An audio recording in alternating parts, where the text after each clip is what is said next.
हर मधुर चीज़, अच्छी चीज़ जीवन के लिए अच्छी नहीं होती और हर कड़वी चीज़ जीवन के लिए बुरी नहीं होती। 5 कड़वे सत्य। एक नन्हा राजकुमार था, उसने इन 5 परम सत्यों की खोज कर डाली थी। 2500 वर्ष पूर्व उनका नाम गौतम बुद्ध था और दुख की बात यह है कि 2500 वर्ष तकरीबन उतने ही वक्त पहले ये सत्य, जैसे जैसे वो महान पुरुष इस संसार से गया तो ये सत्य भी उसके साथ चले गए। ये सत्य हमारा जीवन बदल सकते हैं। मित्रों, अगर 5 कड़वे घूंट पीने के लिए आप तैयार हो, मेरे को 10 से 15 मिनट देने के लिए 5 कड़वे घूंट हम साथ में पिएंगे। मैं आपको एक कहानी से ये समझाऊंगा ताकि आपको याद रह जाए। जैसे जैसे ये हमको याद रहेगा वैसे वैसे हमारा जीवन परिवर्तित होना शुरू हो जाएगा। समय न बिगाड़ते हुए हम सत्यों की तरफ जाते हैं। नन्हा सा बालक था वो। जब उसका जन्म हुआ कुछ अलग दिख रहा था, उसके चेहरे पे कुछ तेज था, मानो उसके अंदर दिव्य शक्तियां थी। ज्योतिष था उसने पिताजी को, उसके पिताजी राजा थे, बहुत बड़े राजा थे। ज्योतिष ने कहा कि ये जो बच्चा है वो साधारण नहीं है, इसके अंदर दिव्य शक्तियां हैं। ये जो आपका बालक है वो सांसारिक जीवन में नहीं आना चाहेगा, उसके अंदर ऐसी अद्भुत शक्तियां हैं, उसे खुला छोड़ दीजिए। उसके पिताजी थे, राजा खुश हुए, उन्हें खुशी हुई कि मेरे बेटे के अंदर इतनी अद्भुत शक्तियां हैं, लेकिन वे चाहते थे कि उनका जो राज्य है वो उनका बेटा संभाले। वो पोतों के साथ खेलना चाहते थे अपने, इसलिए उन्होंने कोशिश की कि वो जो बालक था उसे वो कभी बाहर जाने देना नहीं चाहते थे, वो रोक के रखते थे उसे। और लेकिन कुछ जब बच्चा बड़ा हुआ तो उन्होंने सोचा अभी इसको तो बाहर तो जाने ही देना पड़ेगा, तो उसे बाहर जाने दिया। एक मंत्री, एक भरोसेमंद बुजुर्ग मंत्री के साथ उसको बाहर जाने की उन्होंने अनुमति दे दी। लेकिन वहीं से ही शुरुआत हो गई। जब वो बच्चा बाहर निकला, मानो जो वातावरण था, इर्द गिर्द की जो शक्तियां थी धीरे धीरे बाहर आने लगी थी। जो सुगंध थी वातावरण में, सब चीजें मानो एक जगह जकड़ी हुई थी। ये जकड़ी हुई शक्तियां बाहर आने लगी। वो जो नन्हा बच्चा बाहर आता है वो देख रहा था ये हो क्या रहा है, ऐसा तो मैंने कभी देखा ही नहीं है। लोग, दौड़ते हुए लोग, बिजी लोग क्या कर रहे थे उसे समझ नहीं पड़ रही थी। जो पक्षी थे उनके गुनगुनाना वो सुन रहे थे, वो बहुत ही आनंदित हो रहा था। वो जो बच्चा था सोच रहा था ये हो क्या रहा है। लोगों के बीच में प्रेम, कुछ लोगों के बीच में तकरार, वाहनों का आवागमन, दौड़ते हुए लोग, ये सब वो बच्चा देख रहा था। बस सोच रहा था कि ये हो क्या रहा है। और उस बच्चे के नसीब में एक अच्छी चीज थी कि उसे कुछ पता नहीं था। उसका जो मन था वो कोरी स्लेट की तरह था, वो नई चीजें स्वीकार करने के लिए तैयार था। वो बच्चा स्वीकार भी कर रहा था और साथ में उसके अंदर अद्भुत शक्तियां भी थी।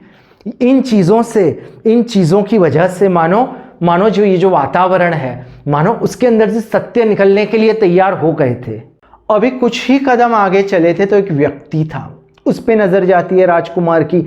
वो व्यक्ति थोड़ा अलग था, कमजोर हो गया था, चल नहीं पा रहा था, लकड़ी के माफिक चल रहा था। उसके बाल थे बहुत कम बचे थे, रंग भी उसका बदल गया था। चेहरे पे मुस्कान थी, लेकिन मानो दुख की मुस्कान। दुख में भी कुछ लोग मुस्कुराते हैं। राजकुमार ने मंत्री से पूछा, ये इंसान अलग क्यों है? बुजुर्ग हो गया है। क्या सब लोग बूढ़े होते हैं?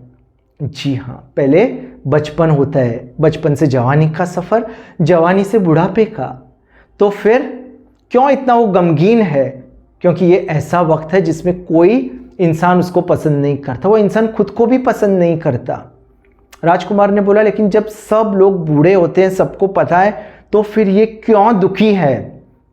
मंत्री ने अपना सिर झुका दिया, शर्मिंदा हो गया। उसके पास इसका कोई जवाब नहीं था। तभी राजकुमार ने कहा कि ये परम सत्य है, ये पहला सत्य है जिसकी मैंने खोज की है। ये सत्य मैंने बनाया नहीं है, ये सत्य था, मैंने सिर्फ खोज की है। ये पहला सत्य है, हर इंसान का बुढ़ापा आता है। अभी कुछ कदम आगे ही चले थे तो राजकुमार की नजर एक व्यक्ति पे पड़ी, रो रहा था वो। राजकुमार ने मंत्री से पूछा, जानकारी हासिल करके आइए कि ये क्यों रो रहा है। मंत्री ने जानकारी हासिल की, राजकुमार से कहा कि ये व्यक्ति बीमार हो गया है, इसको जानलेवा बीमारी हो गई है और अभी ये ठीक नहीं होने वाला। राजकुमार ने मंत्री से पूछा कि क्या इसने अपनी सेहत का देखभाल नहीं रखी सही तरीके से। जी नहीं, ऐसा नहीं है। अगर हम भी एक दिन बीमार पड़ेंगे, अगर हमने कितनी भी देखभाल की, कभी ना कभी कोई ना कोई बीमारी हमको होती ही है, या तो बुढ़ापे की वजह से, वातावरण की वजह से, या तो भोजन की वजह से। अगर सबको बीमारी होती है तो ये रो क्यों रहा है? क्या इसे ये नहीं पता? मंत्री थे फिर से शर्मिंदा हो गए। गौतम बुद्ध, उस छोटे राजकुमार ने एक दूसरे सत्य की खोज कर डाली। हर इंसान बीमार होता है। लिख दीजिए, बीमारी आपको और मुझे आएगी। आगे बढ़ा वो, आगे बढ़ा। उसने 2 कड़वे कड़वे सत्य जीवन में उतार लिए थे। ये मैं आपको कहानी से भी बताऊंगा ताकि आपको याद रहे। थोड़ा ही आगे गए वो तो एक औरत थी। उसको क्या पता कि 2 कड़वे घूंट तो उसने पिए, तीसरा घूंट उससे भी कड़वा हो सकता है। एक औरत रो रही थी। उसने मंत्री से कहा, जानकारी लेके आइए कि ये औरत क्यों रो रही है। मंत्री आया, उसने राजकुमार से कहा, इसके जो पति हैं उसकी मृत्यु हो गई है। मृत्यु? जी हाँ, मृत्यु भी होती है इंसान की। पहले उसका जन्म होता है, फिर वो युवान होता है, वृद्ध होता है, और एक दिन मृत्यु आती है। ये सफर होता है। तो क्या हम सब की भी मृत्यु आएगी एक दिन? राजकुमार ने मंत्री से पूछा। जी हाँ, मृत्यु सबकी आती है। फिर भी ये औरत रो रही है। वो मुस्कुराए राजकुमार। उन्होंने बोला, ये तीसरा सत्य है। हर इंसान की एक दिन मृत्यु आती है। बुढ़ापा, बीमारी और मृत्यु, ये 3 सत्य है। चलो ये मैं आपको एक कहानी से बताता हूं ताकि आपको और अच्छी तरह से याद रह जाए। एक इंसान था, उसकी मृत्यु हो जाती है। 3 सेवक उसको लेके यमराज के पास लेके जाते हैं। यमराज को बोलते हैं कि बहुत सारे लोगों ने इसकी फरियाद की है, इसने कभी कोई अच्छा काम नहीं किया, चोरी की है, लोगों को परेशान किया है, अपने जो माँ बाप हैं उनकी कभी इसने सेवा नहीं की। यमराज ने उसकी ओर देखा। यमराज ने बोला कि क्या वाकई में तूने ऐसा किया है? उसने सिर हिलाया। यमराज ने बोला कि मैंने 3 मेरे दूत थे, वो पृथ्वी पे भेजे थे तेरे को समझाने के लिए, सब लोगों को समझाने के लिए। क्या कभी तूने उस पर गौर नहीं किया? उसने बोला, मुझे नहीं पता चला। यमराज ने बोला, पहला शरद पूनम की रात थी। उस दिन एक इंसान सफ़ेद वस्त्र में बूढ़ा था, लकड़ी लेके चल रहा था, सफ़ेद सफ़ेद बाल थे। सुबह को 9 बजे तकरीबन वहाँ से जा रहा था, तूने नहीं देखा? वो इंसान सोचने लगा। उसने बोला, मुझे कुछ याद आ रहा है। यमराज ने बोला, वो जो बूढ़ा इंसान था उसको देख के तुझे ऐसा नहीं लगा कि सबका बुढ़ापा आता है? तेरे को ऐसा नहीं लगा कि मुझे लोगों की सेवा करनी चाहिए, अच्छे कर्म करने चाहिए, अच्छी भावनाएं मेरे अंदर होनी चाहिए? जी नहीं, मुझे ऐसा कुछ भी नहीं लगा। इसकी तुझे सज़ा मिलेगी, क्योंकि इसका न तेरा परिवार, न परिस्थिति, न समाज, कोई जिम्मेदार नहीं, इसका जिम्मेदार तू है। फिर मैंने एक दूसरे दूत को भेजा था, क्या तूने नहीं देखा? जी नहीं महाराज, मुझे नहीं पता। वो भी शरद पूनम के दिन ही एक इंसान आया था, सफ़ेद कलर के उसके वस्त्र थे, उसका एक पाँव टूट गया था, बीमार था वो। कुछ मुझे याद आ रहा है। तो क्या उसे देख के तुझे ऐसा नहीं लगा कि सब लोगों को दिक्कत आती है? ऐसा करते हुए मुझे अच्छे विचार लाने चाहिए, अच्छी भावनाएं, लोगों की सेवा करनी चाहिए, अच्छे कर्म करने चाहिए। जी नहीं, मुझे ऐसा नहीं लगा। इसके लिए तू ही जिम्मेदार है, न तेरा परिवार, न परिस्थिति, न समाज, इसकी भी तुझे सजा मिलेगी। फिर मैंने एक तीसरा दूत भेजा था, क्या उसको तूने नहीं पहचाना? जी नहीं, मुझे कभी पता नहीं चला। शरद पूनम का ही दिन था, वहां से एक औरत गुजर रही थी सफ़ेद कपड़े पहनकर, और वहीं पे वो गिर गई और उसकी मृत्यु हो गई। कुछ मुझे याद आ रहा है। तो जब तूने उसको देखा तो तुझे ऐसा नहीं लगा कि हर इंसान की मृत्यु होती है, मेरी भी होगी? तो मुझे अच्छे कर्म करने चाहिए, अच्छे विचार आने चाहिए, अच्छी भावनाएं होनी चाहिए।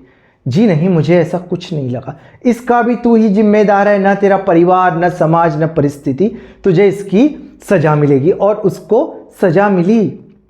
मित्रों, ये यमराज थे। उनकी कहानी से आपको याद रहेगा कि वो दूध बेचते। बहुत सारे लोग हमारे इर्द गिर्द जो बुजुर्ग हो जाते हैं, जिन लोगों को बीमारी होती है, जिनकी मृत्यु हो जाती है, कहीं ऐसा तो नहीं कि यमराज इनको हमारे लिए भेज रहा है, हमको बातें पता चले इसलिए। अभी वो जो नन्हा राजकुमार था उसने 3 सत्यों की खोज कर डाली थी। चौथा सत्य ज़रूरत थी उसकी? शायद नहीं, अगर लोग समझ जाते तो, लेकिन उसे पता था ये लोग समझेंगे नहीं, अगर मैं बताऊंगा तो भी लोग भूल जाते हैं। उसने कहा मंत्री से क्या कि पहले इंसान डायरेक्ट बूढ़ा होता है? उसने बोला नहीं, पहले जवानी होती है। तो क्या जवानी स्थिर होती है? बोलता नहीं, जवानी स्थिर नहीं होती, जवानी आती है फिर कुछ वक्त के बाद बुढ़ापा आता है। ठीक है, और कोई इंसान सीधा बीमार पड़ता है? बोला नहीं, पहले सेहत अच्छी होती है, धीरे धीरे सेहत खराब होती है, सेहत स्थायी नहीं होती। और क्या कोई इंसान है उसकी सीधी मृत्यु हो सकती है? नहीं, पहले वो बच्चा होता है, फिर उसकी जवानी आती है, फिर मृत्यु होती है, वो स्थायी नहीं होता जो हमारा शरीर होता है। चौथा सत्य यही था मित्रों कि नथिंग इज परमानेंट, कोई भी चीज़ स्थायी नहीं है, चीज़ें आती हैं और चीज़ें चली जाती है। जितना हम चीज़ों से ज़्यादा लगाव करेंगे, जितना परिस्थितियों से, लोगों से ज़्यादा लगाव करेंगे, उतनी हमको ज़्यादा दिक्कत होगी, क्योंकि ये जो परम सत्य था वो परम सत्य अगर हम समझेंगे तो फिर हमें इन चीज़ों से लगाव भी धीरे धीरे कम होने लगेगा। ये चौथा परम सत्य था।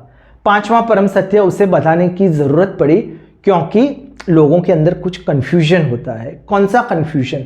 लोग बोलते हैं कि अगर हम अच्छे कर्म करेंगे तो हमें उसका अच्छा फल मिलेगा।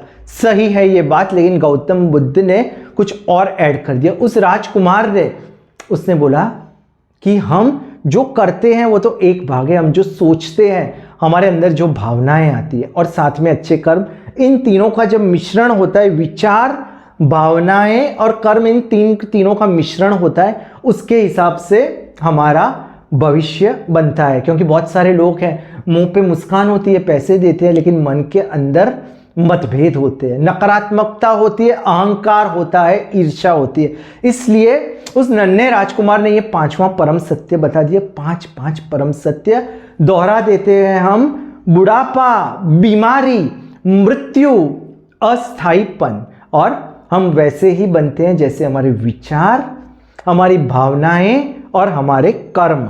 5 सत्यों को हमने जान लिया है दोस्तों। धीरे धीरे हमारे जीवन में ये जरूर उतरने लगेंगे, जल्दबाजी नहीं है। लेकिन एक चीज़ याद रखनी है कि ये 5 सत्य हमें दोहराते रहना पड़ेगा। हो सके तो कागज़ पे लिख दीजिए, हो सके तो जो मैंने आपको कहानी बताई उसको बार बार दोहराइए, या किसी और को ये कहानी बताइए, ये वीडियो उसको भेज दीजिए। तो जितनी बार लोग सोचेंगे, जितनी बार इंसान इसके बारे में ज़्यादा विचार करेंगे, वैसे वैसे उनका जीवन भी बदलता जाएगा। और हो सकता है सोचने की ही बात है, क्योंकि वो नन्हे राजकुमार ने कुछ बनाया नहीं था, उसने खोज की थी। अगर आप भी सही दिशा में जाओगे तो हो सकता है कि 6वां, 7वां, 8वां सत्य आप खुद ढूंढ लो।